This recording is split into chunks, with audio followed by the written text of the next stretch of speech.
જય સ્વામિનારાયણ વિદ્યાર્થી મિત્રો, ગયા વિડિયો લેક્ચરમાં આપણે મગજની રચના અગ્ર મગજ, મધ્ય મગજ અને પશ્ચ મગજ આની વાત કરેલી.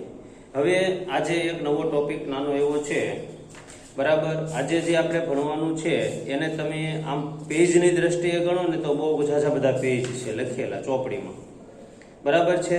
પણ આપણે એની અંદરથી કામની જે વસ્તુ છે એટલી જ વસ્તુ છે એ આપણે એમાં ભણીશું. એટલે તમને શું છે કે ખોટું વધારે પડતું છે એ બોરિંગ ન આવે, બરાબર છે. તો એની અંદર સૌથી પહેલા નાનો એવો પ્રશ્ન છે કે ચેતાપેશી જે છે, આપણું ચેતાતંત્ર એ કઈ રીતે કામ કરે છે, આવો એક પ્રશ્ન છે કે ભાઈ ચેતાપેશી કેવી રીતે કાર્ય કરે છે. ચેતાપેશી કેવી રીતે કાર્ય કરે છે, બરાબર છે. તો એની વાત જોઈએ તો ચેતાપેશી છે એ સૌથી પહેલા સંવેદનાઓ છે એકત્રિત કરી અને સ્નાયુઓ સુધીની અને તેની ક્રિયાઓનું નિયંત્રણ કરે છે. પહેલી વાત છે કે ભાઈ ચેતાપેશી સંવેદનાઓને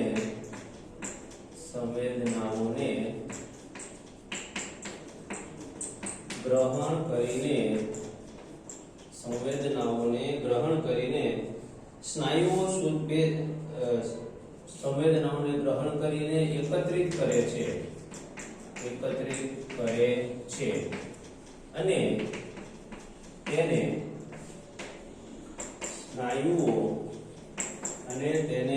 સ્નાયુઓ સુધી કાર્ય કરીને તેનું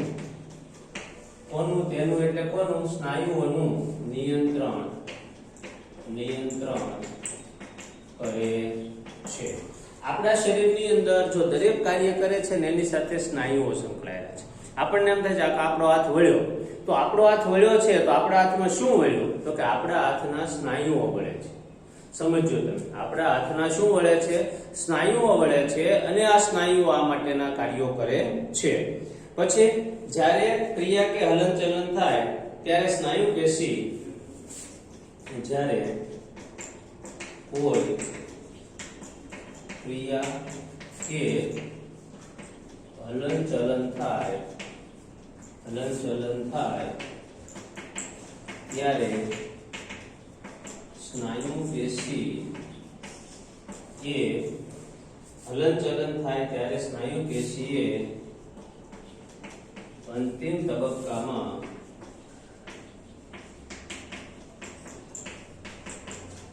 કાર્ય કરે છે. પછી છે ઉર્મી વેગનું વહન સ્નાયુ સુધી પહોંચે ત્યારે સ્નાયુઓ છે એ કાર્ય કરે છે. ચેતાપેશીનું ઉર્મી વેગનું વહન એ સ્નાયુ સુધી પહોંચે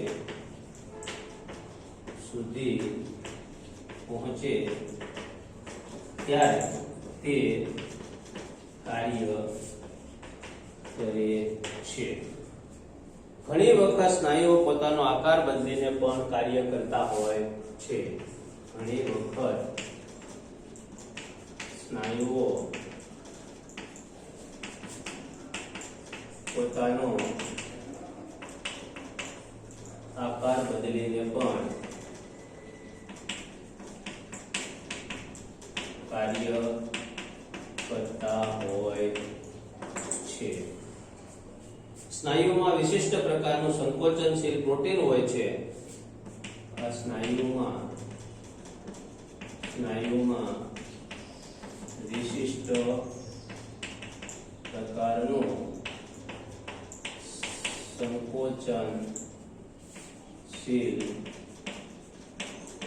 પ્રોટીન, સ્નાયુમાં વિશિષ્ટ પ્રકારનું સંકોચનશીલ પ્રોટીન હોય છે જે તેનો આકાર અને વ્યવસ્થા બંનેમાં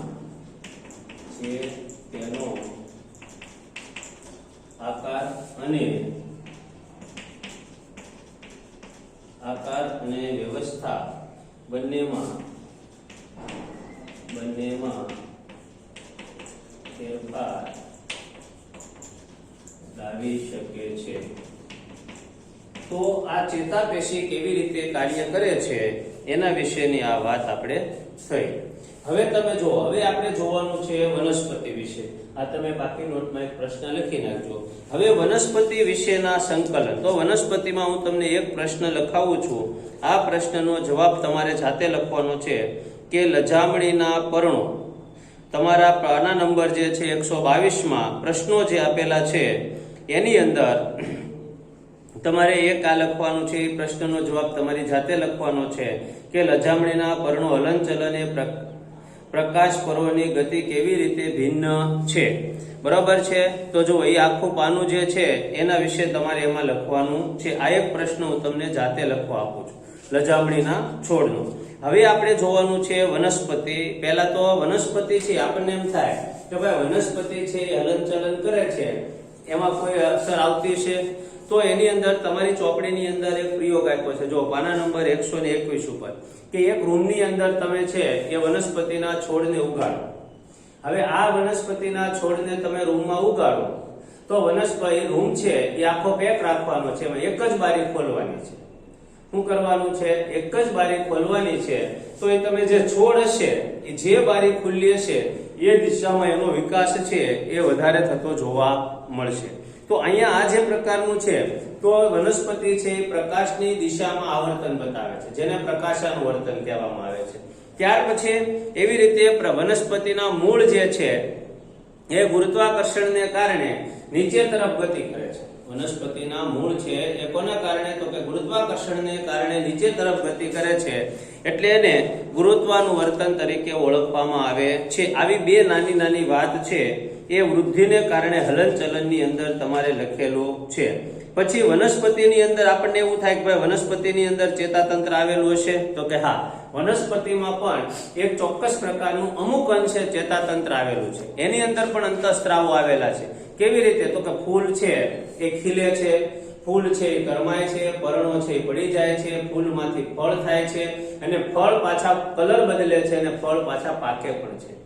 બરાબર. તો આ દરેક ક્રિયા માટે વનસ્પતિના જુદા જુદા અંતઃસ્ત્રાવો જે છે, વનસ્પતિ પણ મોટી થાય છે મનુષ્યની જેમ. તો આ દરેક જે છે એ શું થાય છે? તો કે દરેક ક્રિયાઓ છે એ વનસ્પતિના અંતઃસ્ત્રાવો દ્વારા થાય છે. તો કે પ્રાણીઓની જે વનસ્પતિમાં પણ નાનું એવું છે એ ચેતાતંત્ર અલ્પ વિકસિત, ભલે આપણે બોલી શકીએ છીએ, ચાલી શકીએ છીએ, આપણે સંવેદનાઓ દર્શાવે છે. તમે જો આપણા ભારતના જ વૈજ્ઞાનિક છે સુભાષચંદ્ર બોઝે સાબિત કરેલું છે કે ભાઈ વનસ્પતિમાં જીવ છે અને વનસ્પતિ પણ સંવેદનાઓ છે એ બતાવે છે. તો આ બધી વાત છે એ અહીંયા આપણે જોવાની છે. હવે મેં તમને એક પ્રશ્ન લખવાનું કીધો છે. પ્રશ્ન તમારે જાતે લખવાનો છે. ત્યાર પછી હવે હું તમને બે વ્યાખ્યા લખી દઉં છું કે ભાઈ પ્રકાશાનુવર્તન અને ગુરુત્વાનુવર્તન એટલે શું. બરાબર છે. આ બે વ્યાખ્યા લખી અને આપણે વનસ્પતિના જુદા જુદા અંતઃસ્ત્રાવો જે છે એ વનસ્પતિના અંતઃસ્ત્રાવો વિશેની વાત લખવાની છે. તો પહેલા લખીએ પ્રકાશાનુવર્તન. પ્રકાશાનુવર્તન એટલે શું? અથવા તો પ્રકાશાનુવર્તન તો વનસ્પતિ પ્રકાશના કારણે જે આવર્તન દર્શાવે છે જેને પ્રકાશાનુવર્તન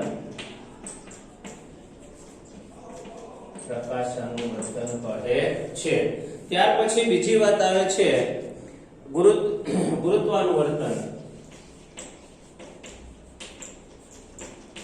વર્તન એટલે શું? તો કે વનસ્પતિ એ પૃથ્વીના ગુરુત્વાકર્ષણના કારણે જે આવર્તન દર્શાવે છે જેને ગુરુત્વાનુવર્તન કહે છે. વનસ્પતિ ગુરુત્વાકર્ષણને કારણે જે આવર્તન બતાવે છે તેને શું કહે છે? ગુરુત્વાનુવર્તન કહે છે. હવે આપણે જોવાના છે વનસ્પતિના જુદા જુદા અંતઃસ્ત્રાવો. બરાબર છે? તો વનસ્પતિની અંદર મેં તમને હમણાં જ વાત કરી કે વનસ્પતિની અંદર પણ ઘણા બધા અંતઃસ્ત્રાવો છે એ આવેલા હોય છે. આ અંતઃસ્ત્રાવોનું કાર્ય શું છે?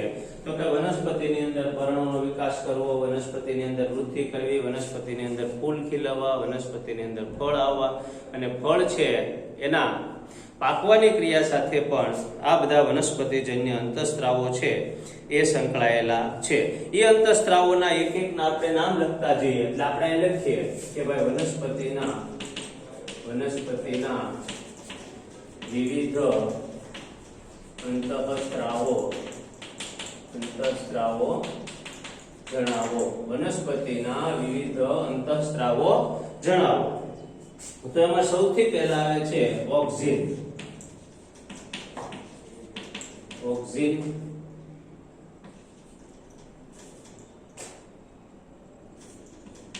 ઓક્સિનનું કાર્ય, વનસ્પતિનું પહેલું અંતઃસ્ત્રાવ છે ઓક્સિન. આ નામ યાદ રાખજો, ઓક્સિન. વનસ્પતિનો પહેલું અંતઃસ્ત્રાવ ઓક્સિન. તો આ ઓક્સિનનું કાર્ય છે એ જણાવો. તો પ્રકાંડની વૃદ્ધિમાં પહેલું છે કે ભાઈ પ્રકાંડની વૃદ્ધિમાં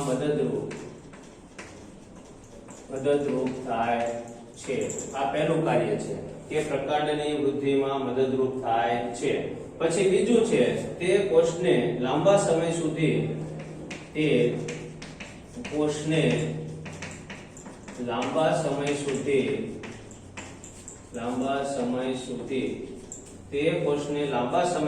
વિકસિત કરવામાં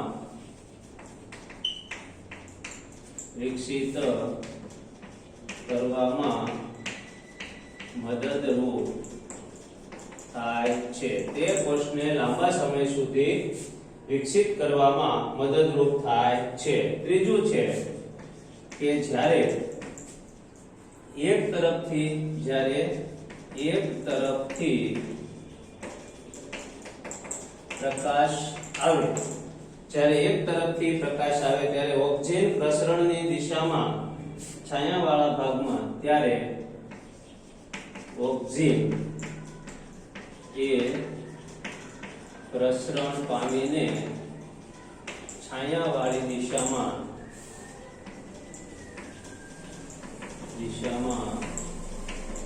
આવે છે. કોષની લંબાઈમાં વૃદ્ધિ માટે પછી છે તે કોષની લંબાઈમાં વૃદ્ધિ માટે મહત્વનું, તે કોષમાં વૃદ્ધિ માટે મહત્વનું છે. બરાબર છે? આ એક થયો. હવે બીજી વાત જોઈએ તો જિબ્રેલિન. બીજી વાત આવે છે જિબ્રેલિનનું કાર્ય જણાવો.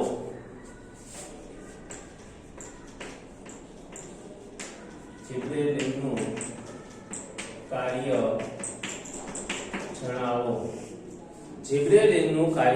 જણાવો. તે પ્રકાંડની વૃદ્ધિ માટે, એનું પહેલું વાત છે કે તે પ્રકાંડની વૃદ્ધિ માટે જવાબદાર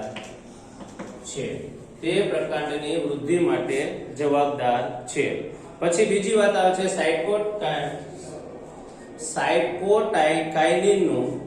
સાયટોકાઇનિનનું કાર્ય જણાવો. જો ત્રીજો વનસ્પતિ અંતઃસ્ત્રાવ સાયટોકાઇનિન.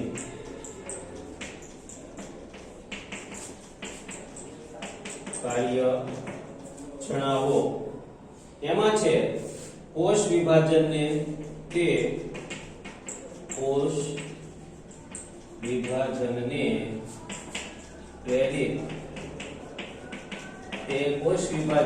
પ્રેરિત કરે છે. બીજું તે વૃદ્ધિમાં સહાયક બને છે. વૃદ્ધિમાં સહાયક, તે વૃદ્ધિમાં શું બને છે? સહાયક બને છે. ત્યાર પછી છે એસ્બેસ્ટિક એસિડનું,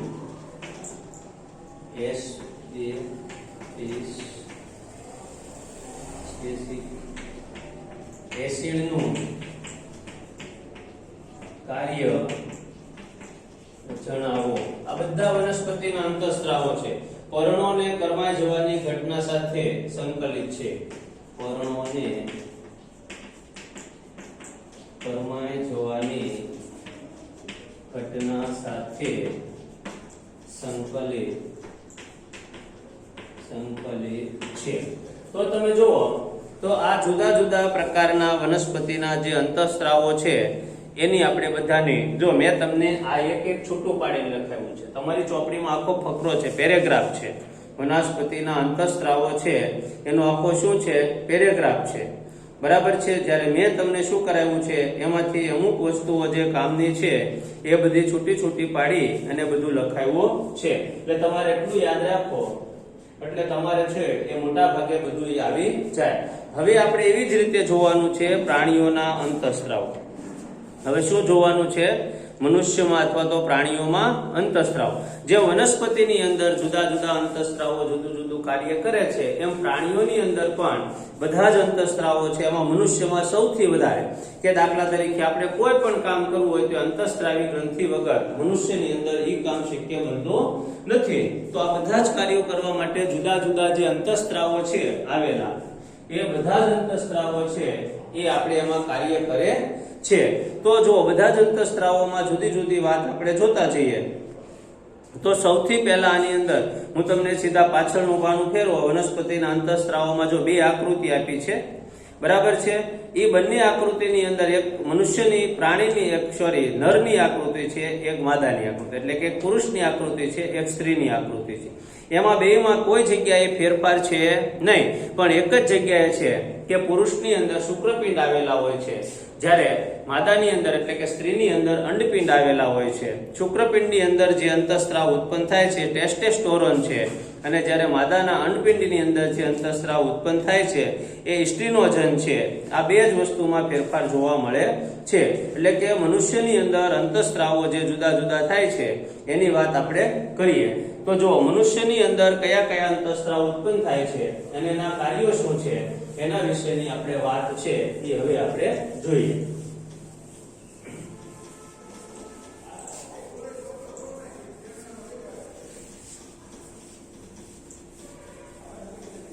તો મનુષ્યના વિવિધ અંતઃસ્ત્રાવો છે એ જણાવો. મનુષ્યના વિવિધ અંતઃસ્ત્રાવો જણાવો. મનુષ્યના વિવિધ અંતઃસ્ત્રાવો જણાવો. એની અંદર સૌથી પહેલા આવે છે, જો પહેલામાં પહેલું છે થાઇરોઇડ ગ્રંથિ.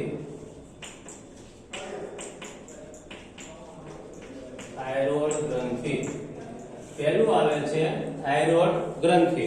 તો એનું સ્થાન ક્યાં છે? થાઇરોઇડ ગ્રંથિ છે એનું સ્થાન એ ગળાની અંદર થાઇરોઇડ ગ્રંથિ છે એ ગળામાં આવેલી છે. તો એનું સ્થાન છે એ ગળામાં. થાઇરોઇડ ગ્રંથિનું સ્થાન ક્યાં છે? ગળામાં. બરાબર છે. ત્યાર પછી એની અંદર જે છે એ અંતઃસ્ત્રાવ જે ઉત્પન્ન થાય છે, અંતઃસ્ત્રાવ એની અંદર થાઇરોઇડ ગ્રંથિમાં જે અંતઃસ્ત્રાવ ઉત્પન્ન થાય છે એનું નામ છે થાઇરોક્સિન. થાઇરોક્સિન થાઇરોઇડ ગ્રંથિનું અંતઃસ્ત્રાવ છે થાઇરોક્સિન. અને આ જે અંતઃસ્ત્રાવ છે એનું કાર્ય છે ચયાપચયની ક્રિયાનું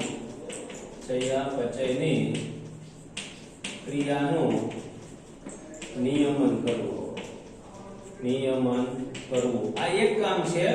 ચયાપચયની ક્રિયા એટલે શું? તો કે આપણે પાચનની ક્રિયા સાથે સંકળાયેલો છે. આ અંતઃસ્ત્રાવ એની સાથે સંકળાયેલો છે, પાચનની ક્રિયા સાથે સંકળાયેલો છે. અને શરીરના વિકાસ માટેની ચયાપચયની ક્રિયાનું છે એ શું કરે છે? એ નિયંત્રણ કરે છે. એટલે જો જેને થાઇરોઇડ થયું ને, થાઇરોઇડ બે પ્રકારના થાય છે, ખાલી તમને જાણ માટે કહું. એક થાઇરોઇડમાં એવું બને છે કે વ્યક્તિનું શરીર એકદમ ફૂલી જાય છે, એટલે કે ખૂબ જાડો થઈ જાય. અને બીજો થાઇરોઇડ એવો છે કે વ્યક્તિનું શરીર એકદમ શું થઈ જાય છે, પાતળું છે. ત્યાર પછી બીજી વાત આવે છે પેરાથાઇરોઇડ ગ્રંથિ. પેરાથાઇરોઇડ ગ્રંથિમાં પણ આ જ છે કે બીજી ગ્રંથિ છે પેરાથાઇરોઇડ ગ્રંથિ. પેરાથાઇરોઇડ ગ્રંથિ છે એનું સ્થાન પણ ક્યાં છે, એનું સ્થાન પણ ગળામાં. બરાબર છે. એમાં આમ તમે ગણો ને તો થાઇરોઇડ અંતઃસ્ત્રાવને કાબુમાં રાખતો અંતઃસ્ત્રાવ ઉત્પન્ન થાય છે. એટલે એને આમ તમે ગણો તો પેરાથાઇરોઇડ ગ્રંથિ છે એમાં પેરાથાઇરોક્સિન અંતઃસ્ત્રાવ છે, પણ એનું નામ આપણે આપેલું નથી એટલે આપણે લખતા નથી. અંતઃસ્ત્રાવ છે એનું નામ નથી આપેલું ચોપડીમાં એટલે આપણે લખતા નથી. એનું કાર્ય શું છે, એનું કાર્ય છે કે થાઇરોઇડ ગ્રંથિનું નિયમન કરવું. હવે જુઓ તમે આ થાઇરોઇડ ગ્રંથિ છે એનું નિયમન ન થાય તો શું થાય, તો કે આ થાઇરોક્સિન છે કાર્બોદિત, ચરબી અને પ્રોટીનના ચયાપચયનું કરે છે અને તેને આપણા શરીરને શું કરે છે, નિયંત્રણ રાખે, જેથી વૃદ્ધિ માટે ઉત્કૃષ્ટ સંકુલન કરાવી શકે. થાઇરોક્સિનના સંશ્લેષણ માટે આયોડિન અનિવાર્ય છે. થાઇરોક્સિન આપણા શરીરની અંદર આવે એના માટે કોણ જરૂરી છે, આ થાઇરોક્સિન. તો કે એના માટે જવાબદાર છે આયોડિન તત્વ. એટલે તમે જુઓ મીઠાની અંદરથી આપણને આયોડિન મળે છે. અત્યારે તમે મીઠાની થેલી લેવા જાઓ તો એની ઉપર લખેલું હોય કે આયોડાઇડ, એટલે કે આયોડિન વાળું જ મીઠું ખાવાની આપણને સલાહ આપવામાં આવે છે. જો આપણે આયોડિનની ખામી ઉત્પન્ન થાય તો આપણા શરીરની અંદર થાઇરોઇડ ગ્રંથિ છે એ ફૂલી જાય છે. અને થાઇરોઇડ ગ્રંથિ જ્યારે આપણા શરીરમાં ફૂલે છે તો ગળાની અંદર મોટી ગાંઠ થાય છે. આ રોગ જે છે એને આપણે ગોઈટરના રોગ તરીકે ઓળખીએ છીએ. કયા રોગ તરીકે ઓળખીએ છીએ, તો કે ગોઈટરના રોગ. એટલે કે જ્યારે થાઇરોઇડ ગ્રંથિ છે એ ફૂલી જાય છે એને ગોઈટરનો રોગ કહેવામાં આવે છે. એટલે કે આ વસ્તુ બરાબર સમજવાનું કે ભાઈ થાઇરોઇડ ગ્રંથિમાં થાઇરોક્સિન અંતઃસ્ત્રાવ ઉત્પન્ન થાય, જો બરાબર સમજજો. પછી બીજી ગ્રંથિ પેરાથાઇરોઇડ થાઇરોઇડ ગ્રંથિનું નિયમન કરે છે. થાઇરોઇડ ગ્રંથિમાંથી થાઇરોક્સિન અંતઃસ્ત્રાવ ઉત્પન્ન થાય છે અને આ થાઇરોક્સિન છે એને ઉત્તેજિત કરવા માટે જવાબદાર છે આયોડિન. જો આયોડિનની ખામી શરીરમાં ઊભી થાય તો શું થાય છે, તો કે જો આયોડિનની ખામી આપણા શરીરમાં ઊભી થાય તો એની અંદર શું થાય, તો કે આપણને ગોઈટર નામનો રોગ થવાની શક્યતા રહે છે. ત્યાર પછી બીજી વાત આવે છે, ત્રીજી વાત પિટ્યુટરી ગ્રંથિ. કોણ આવે છે, તો કે પિટ્યુટરી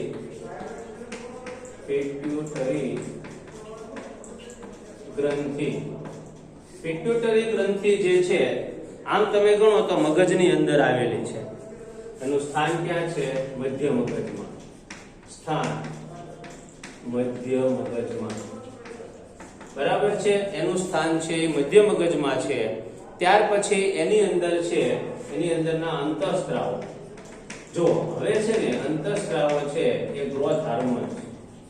આમ છે એ ગ્રોથ હાર્મોન્સ આવું લખ્યું છે કે એની અંદર ગ્રોથ હાર્મોન્સ અંતઃસ્ત્રાવો છે એ આવેલા છે. હવે આમાં શું થાય કે આમ તમે ગણો ને તો પિટ્યુટરી ગ્રંથિને મહાનિયામકી ગ્રંથિ કહેવામાં આવે છે. શું કહેવામાં આવે છે, પિટ્યુટરી ગ્રંથિને મહાનિયામકી ગ્રંથિ તરીકે ઓળખવામાં આવે છે. એટલે એની અંદર ઘણા બધા અંતઃસ્ત્રાવો છે એ ઉત્પન્ન થાય છે. પણ આપણે તો અહીંયા એક જ લખ્યું છે કે વૃદ્ધિ પ્રેરક અંતઃસ્ત્રાવો. બીજી વાત તમને કહી દઉં કે પિટ્યુટરી ગ્રંથિ છે એ બધી જ ગ્રંથિઓને પોતાના નિયંત્રણમાં રાખે છે, એવા અંતઃસ્ત્રાવો ઉત્પન્ન કરે છે. બધી જ ગ્રંથિને નિયંત્રણમાં રાખે તેવા અંતઃસ્ત્રાવો છે એ કોણ ઉત્પન્ન કરે છે, તો કે પિટ્યુટરી ગ્રંથિ છે એ બધા અંતઃસ્ત્રાવો ઉત્પન્ન કરે છે. એટલે એને મહાનિયામકી ગ્રંથિ પણ કહે છે. હવે પિટ્યુટરીનું આપણે એક સામાન્ય કાર્ય લખ્યું છે કે બધા જ અંગોની વૃદ્ધિને પ્રેરે છે. બધા જ અંગોની વૃદ્ધિને પ્રેરે છે. બધા જ અંગોની વૃદ્ધિને પ્રેરે છે. ત્યાર પછી અગત્યની વાત છે સ્વાદુપિંડ. જુઓ હવે ચોથી અંતઃસ્ત્રાવી, આ ત્રીજી છે. હવે ચોથી અંતઃસ્ત્રાવી ગ્રંથિ છે સ્વાદુપિંડ. આની અંદરથી જે અંતઃસ્ત્રાવ ઉત્પન્ન થાય છે, અંતઃસ્ત્રાવ એ છે ઇન્સ્યુલિન. અને આનું સ્થાન છે ઉદરોદર પટલ એટલે કે પેટમાં. ઉદરોદર પટલમાં એનું સ્થાન છે અને એનું કાર્ય જે છે ને આપણે બધાને ખબર છે કે આ ઇન્સ્યુલિન જો નો સ્ત્રાવ થાય તો ડાયાબિટીસ નો શું થાય છે? રોગ થાય છે. કયો રોગ થાય છે? ડાયાબિટીસ નો. આ ઇન્સ્યુલિન છે એ શર્કરાના નિયમન લોહીમાં શર્કરાનું નિયમન કરે છે. લોહીમાં કોનું નિયમન કરે છે? શર્કરાનું નિયમન કરે છે. બરાબર. એટલે કે આ જે છે એ લોહી છે એમાં શર્કરા એટલે કે આપણે જે ખાંડ ખાઈએ છીએ તો ગળી જે વસ્તુ ખાઈએ છીએ એ બધી સીધી બ્લડમાં ન જાય, લોહીમાં ન જાય, પણ એનું નિયમન કરે છે. એટલે કે વધારાની જે શર્કરા છે એ શર્કરાને એ શું કરે છે? સંગ્રહ કરી લે છે. જ્યારે જરૂર પડે ત્યારે પછી ફરી પાછી આપણા શરીરની અંદર મોકલે છે. ત્યાર પછી બીજી વાત અગત્યની છે કે જો મેં તમને કીધું એમ છે કે હવે કોઈ પણ વ્યક્તિ છે જો 15 વર્ષ કરતા વધારે ઉંમરની થાય એટલે એના શરીરમાં ફેરફાર થવા માંડે. મેં તમને કીધું એમ કે આને જાતીય અંતઃસ્ત્રાવો કહેવાય. શું કહેવામાં આવે છે? જાતીય અંતઃસ્ત્રાવો. આ જાતીય અંતઃસ્ત્રાવો બે છે, નરમાં અને માદામાં. નર અને માદાના બે જાતીય અંતઃસ્ત્રાવો છે એ અલગ અલગ છે. એની અંદર પહેલી આવે છે ગ્રંથિ જે છે એને કહેવાય શુક્રપિંડ ગ્રંથિ. કઈ ગ્રંથિ છે? પહેલી ગ્રંથિ છે શુક્રપિંડ ગ્રંથિ. એનું સ્થાન ક્યાં છે? તો કે એનું સ્થાન છે ઉદર ગુહાની નીચેની બાજુએ. ઉદર ગુહાની નીચેની બાજુએ એનો અંતઃસ્ત્રાવ જે છે અંતઃસ્ત્રાવ એ જે છે ટેસ્ટેસ્ટોરોન. યાદ રાખજો, ટેસ્ટેસ્ટોરોન આ એનો અંતઃસ્ત્રાવ છે અને એનું કાર્ય છે પુરુષમાં જાતીય લક્ષણોનો વિકાસ કરવો. પુરુષોમાં જાતીય લક્ષણનો શું કરવો? વિકાસ કરવો. એટલે કે આપણે છે પુરુષોમાં 15-16 વર્ષની ઉંમર પછી દાઢી મૂછ ઉગે છે, એનો અવાજ ઘાટો થાય છે, ખંભા પોળા થાય છે, આ જે બધા વસ્તુઓ છે, છાતીમાં વાળ ઉગે છે, આ બધી વસ્તુઓ જે છે એ શું કહેવાય? તો કે એનો જાતીય વિકાસ. બરાબર છે. એવી જ રીતે બીજી અંતઃસ્ત્રાવી ગ્રંથિ છે જે માદામાં આવેલી છે એને કહેવામાં આવે છે અંડપિંડ. તો એનું સ્થાન જે છે એ ઉદર ગુહામાં ક્યાં છે? પછી એનો અંતઃસ્ત્રાવ છે એ છે અંતઃસ્ત્રાવ પ્રોજેસ્ટેરોન એટલે સોરી ઇસ્ટ્રોજન. અંતઃસ્ત્રાવ કયો છે? ઇસ્ટ્રોજન. બરાબર છે. અને એનું કાર્ય છે માદામાં જાતીય લક્ષણોનો વિકાસ. તો આમાં શું થાય? તો કે 15-16 વર્ષની દીકરી થાય એટલે એના શરીરની અંદરના ફેરફાર થાય છે. જેમ કે એના અવાજ તીણો થાય છે. બરાબર છે. ત્યાર પછી સ્તન ગ્રંથિનો વિકાસ થાય છે અને ઋતુચક્ર છે એની શરૂઆત થાય છે. આ માદાના જાતીય લક્ષણો છે. છેલ્લે છે એડ્રિનલ ગ્રંથિ. તો એ એડ્રિનલ ગ્રંથિ તમે આકૃતિમાં જુઓ તો મૂત્રપિંડની ઉપર આવેલી છે અને એમાં અંતઃસ્ત્રાવ છે એ કયો છે? એડ્રેનાલિન અંતઃસ્ત્રાવ એની અંદર આવેલો છે. કયો અંતઃસ્ત્રાવ આવેલો છે? એડ્રેનાલિન. ગ્રંથિ.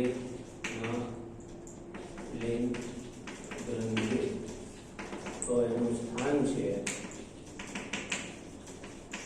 મૂત્રપિંડની ઉપર તરફ છે. અંતઃસ્ત્રાવ છે એનો અંતઃસ્ત્રાવ એ એડ્રેનાલિન.